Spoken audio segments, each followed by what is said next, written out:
त्यांना विनंती करतो की त्यांनी लगेचच आपला विषय मांडावा.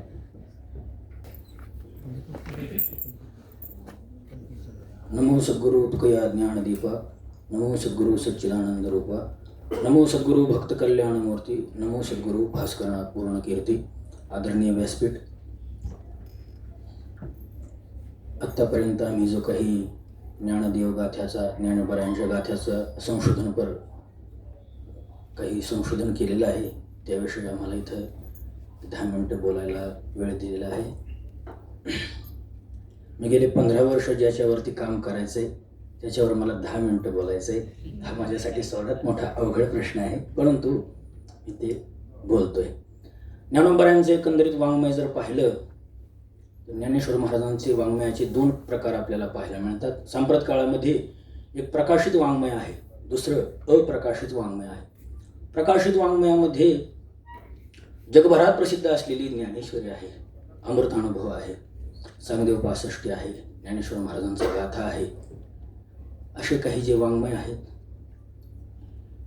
हरिपाठ आहे, असं वाङ्मय आहे. परंतु आम्ही संपूर्ण वारकरी परंपरेतील असल्यामुळे काही हस्तलिखितांचं संशोधन केलं.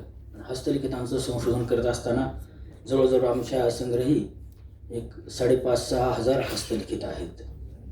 5,500-6,000 हस्तलिखितांचं ज्यावेळेस आमच्या स्वतःचा संग्रह, आम्हीच आमचा परंपरागत संग्रह पाहिल्यानंतर त्यामध्ये काही कमी जास्तपणा आम्हाला आढळला. त्यामध्ये ज्ञानेश्वर महाराजांचं प्रकाशित वाङ्मय आणि ज्ञानेश्वर महाराजांचं अप्रकाशित वाङ्मय आमच्या समोर आलं.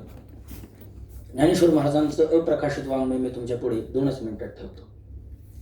ज्ञानेश्वर महाराजांच्या अप्रकाशित वाङ्मयामध्ये नामदेवरायांनी सांगितलेलं वशिष्ठ गीतेची टीका, वशिष्ठ गीतेची टीका आहे. ज्ञानेश्वर महाराजांनी समाधी घेत असताना नामदेवरायांनी, भगवंतांनी त्यांना प्रश्न विचारला, महाराज तुम्ही आता समाधी घेत आहात, तुम्ही भगवंताचं नमन करा.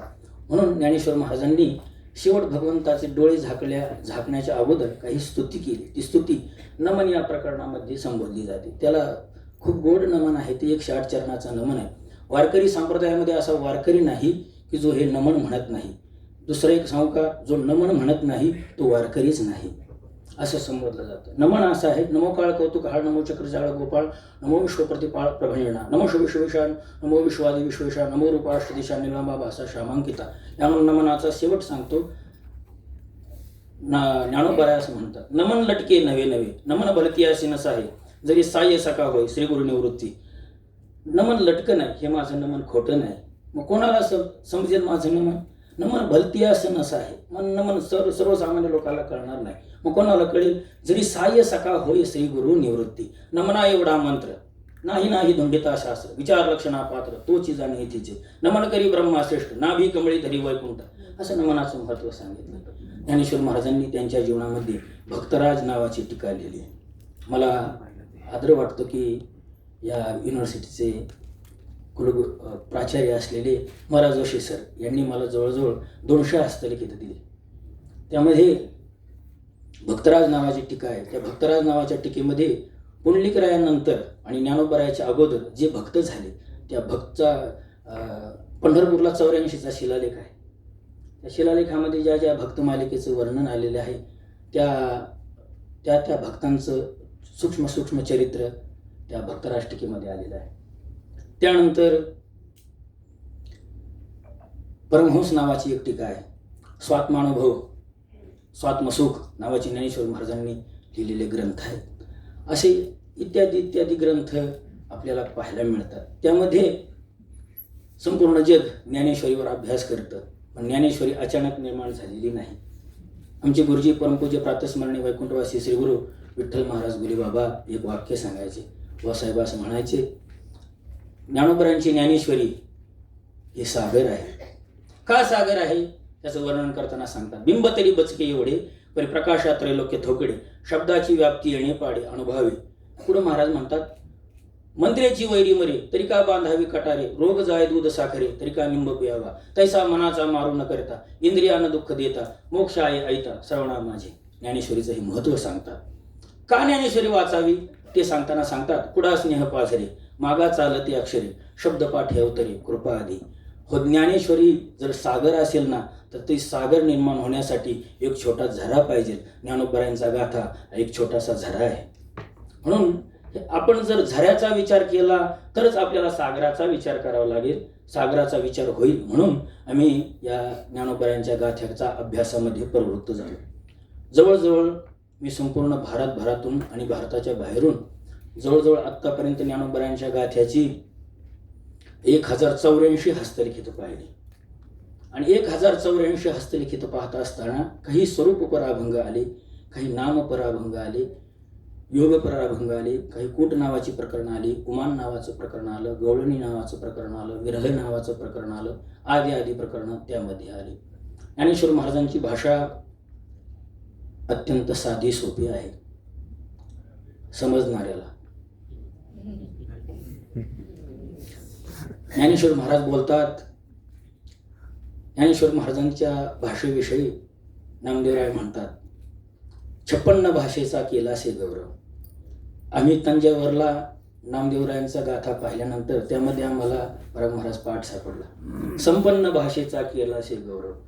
फक्त 56 भाषा सांगितल्या नाहीत, तर जगामध्ये जितक्या संपन्न भाषा आहेत त्या संपन्न भाषा ज्ञानेश्वरीमध्ये नामदेवराय आदी संतांनी, ज्ञानोबरायांनी त्यामध्ये गुंफलेले आहेत. ज्ञानेश्वर महाराजांचं वाङ्मय अत्यंत कठीण आहे. किती कठीण आहे, मी ज्यावेळेस ज्ञानेश्वर महाराज गाथा कंठस्थ केला त्यावेळेस कळलं किती कठीण आहे. ज्ञानेश्वर महाराज गाथ्याची काही तुम्हाला प्रमाण सांगतो. ज्ञानेश्वर महाराज म्हणतात, दीपदीपिका शशी तारा होतुका कोटी वरिरे परी नुगवे दिवसू नसरे निशी दिनकर नाथ दाय जिया परिरे नोद्धरिजे नोद्धरिजे नोद्धरिजे गोपाळ एविन नोद्धरिजे नगर भ्रमता जन्म जाव परी प्रवेशू एका द्वारी रे जैसा यजियो भजियो पूजियो उकलू नंद कुमरू रे. सर्वसामान्य माणसाच्या डोक्यावरून जाण्यासारखं आहे. ओडिया बंद घालून देवडा पावसील लाहो ओत प्रोत मनाचा सांडी द्वैत भाव वळगे वळगे वळगे कृष्ण द्वारावती राहो. ज्ञानेश्वर महाराज बोलतात ना, ज्ञानेश्वर महाराज योगी लोकांसाठी बोलतात आणि ज्ञानेश्वर महाराज बालकांसाठीही बोलतात. मी संशोधनाला तत्पर होत असताना ज्यावेळेस आम्ही बडोद्याला गेलो, गायकवाड सरकारांकडे आम्ही काही हस्तलिखितं पाहिली, त्यांचं आमच्यावर प्रेम झालं. महाराजजी म्हणाले, तुम्ही कितीही हस्तलिखितं पाहू शकता. मी 2 महिने त्यांच्याकडे थांबलो. ते थांबत असताना आम्हाला एक अभंग सापडला. पहिला अभंग आम्हाला नवीन सापडला. आम्ही जे काही ज्ञानेश्वर महाराजांच्या गाथ्याचं संशोधन केलं त्यामध्ये आत्ता प्रचलित असलेल्या गाथ्यामध्ये 1001 अभंग सांप्रत काळामध्ये उपलब्ध आहेत. आम्ही संशोधन केल्यानंतर 10 वर्षामध्ये आम्हाला 2,500 अभंग सापडले, जे महाराष्ट्रातील कोणत्याही साहित्यिकाला आणि कोणत्याही सांप्रदायिक माणसाला माहिती नाही.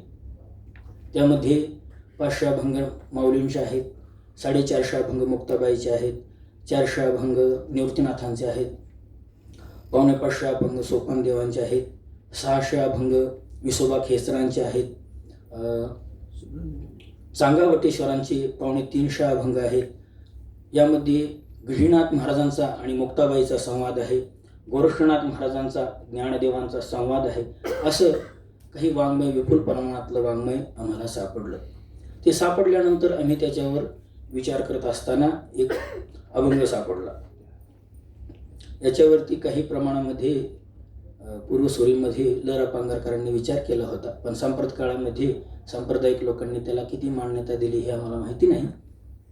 परंतु ज्ञानेश्वर महाराज, मुक्ताबाई, निवृत्तीनाथ आणि सोपानदेव भिंतीवर बसलेले आहेत. चांगदेव महाराज आलेले आहेत आणि चांगदेव महाराज आल्यानंतर मुक्ताबाई निवृत्तीनाथांकडे आणि ज्ञानोबरायांकडे पाहून म्हणतात, दादा, अहो तो वाघावर बसून आलेले आहेत, आपण काय करावं? काही चिंता करायचं नाही, काय होईल जे करेल ते भगवंत करून घेईल. अहो असं कुठं चालते का? काही चालणार नाही. मग काय होईल? त्यावेळेस त्यांनी अभंग रचला. फुटतील पाय, चालतील भिंती, मेरू मशके येती समतुका. काय अभंग सांगितला? आजपर्यंत भिंत चालवली नामदेवराय म्हणाले, आजपर्यंत भिंत चालवली नाथराय म्हणाले, आजपर्यंत भिंत चालवली तुकाराम महाराज आदी संत म्हणाले. परंतु पहिल्यांदा आम्हाला सापडलं की स्वतः ज्ञानोबराय म्हणतात की भिंत चालेल. यामध्ये काही कूटाभंगाचाही आम्ही विचार केला. कूटाभंगाचा विचार केला असता कूटाभंग नेहमी गोंधळात टाकणारे आहेत. कूटाभंग सुरुवातीच्या माणसाला, नवीन माणसाला कळणार नाही कूटाभंग काय आहेत. परंतु त्या कूट अभंगाचा आम्ही काही विचार केला. कूट अभंगाचा विचार करत असताना एक अभंग सापडला. साक्रे महाराजांच्या गाथ्यामध्येही तो अभंग आहे. एक माझी माता, दोघे जण पिता, तिघी जणी कांता, दोघे सूत. माझी एक आई आहे, एक माझी माता, दोघे जण पिता, तिघी जणी कांता, दोघे सूत. हा प्रचंड मोठा 5-6 चरणाचा अभंग आम्हाला सापडला.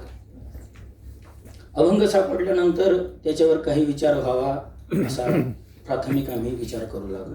तो विचार करत असताना आम्ही संप्रदायातील अनेक कीर्तनकार लोकांकडे गेलो. म्हणाला, एक माझी माता, बरोबर आहे, प्रत्येकाला एकच आई आहे. दोघे जण पिता, हे काही असभ्यपूर्ण आहे. मला 2 बाप आहेत. नाही.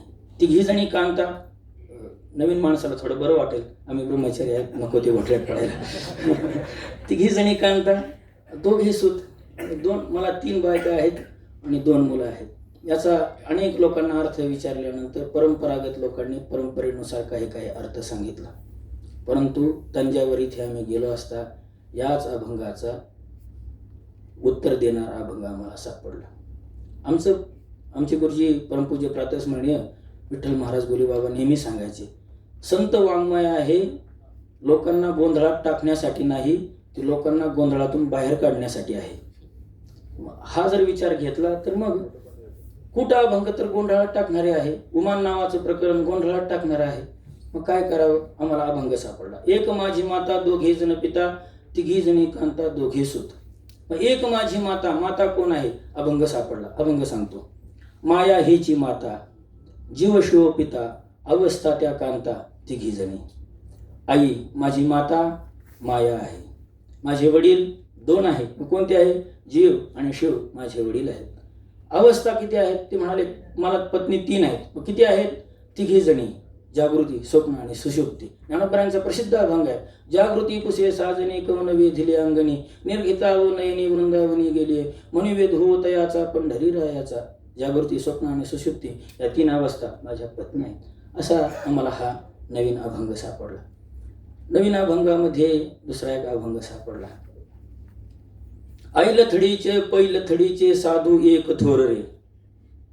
आम्ही विचारलं, ऐलथडीचे पैलथडीचे साधू एक थोर रे. मग ऐलथडी कोणती आहे आणि पैलथडी कोणती आहे?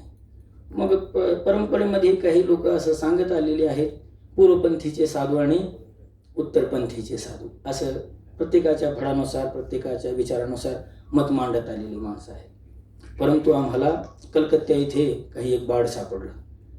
तर कलकत्त्याला गेल्यानंतर एक बाड सापडल्यानंतर त्या बाडामध्ये एक अभंग सापडला.